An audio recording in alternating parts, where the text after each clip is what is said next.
Hey, do you have a few chicken breasts and a few eggs? Well, I'm going to share with you this lovely recipe that I grew up with. We're going to start by getting 2 chicken breasts, placing them on a chopping board of some sort, and we want to slice the chicken breasts in half lengthwise. So you're going to open them up like little hearts and just cut through.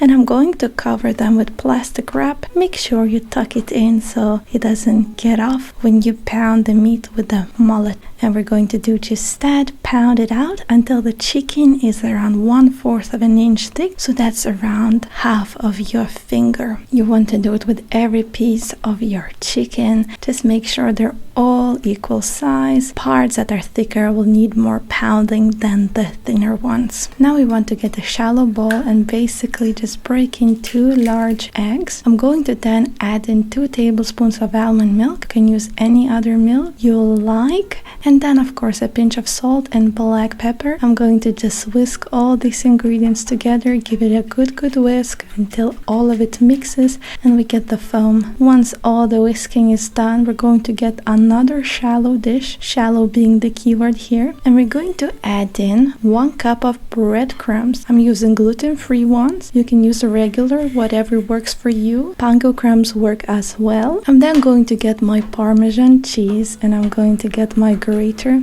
You want to grate it as well as you can with the smallest part of the grater. You need around 1/4 of a cup of Parmesan cheese in total once you grated it. By the way, it's a cheaper way to just do it instead of buying already grated Parmesan cheese. And we're going to add 1/4 of a cup of this Parmesan cheese into the shallow bowl. And then I'm going to add in 1 tablespoon of Italian seasoning, 2 teaspoons of garlic powder, 1/2 teaspoon of dried thyme, because we love thyme, then 1/2 teaspoon of oregano, 1 teaspoon of paprika, 1/2 teaspoon of salt, and 1/4 teaspoon of ground black pepper. And I'm going to just gently mix all these ingredients. You want to make sure that the Parmesan cheese mixes well with everything so it sticks to the chicken later. So now is the fun part. We want to prepare our baking sheet. We want to place parchment paper on it and spray with a couple of bumps of cooking spray, just like that. And then I'm going to get my chicken breast and dip it in the egg on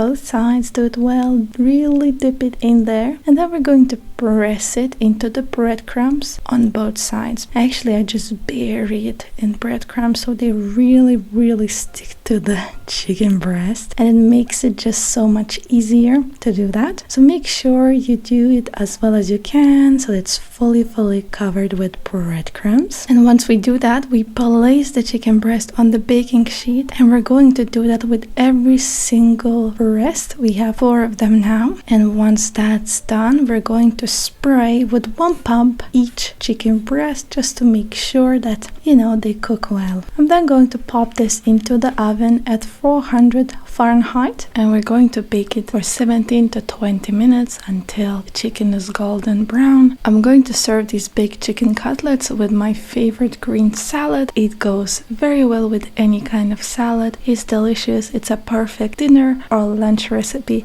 that's a bit healthier than deep fried chicken cutlets. Either way, go to allnutritious.com for the full recipe, subscribe and like, and have a lovely day. Bye bye.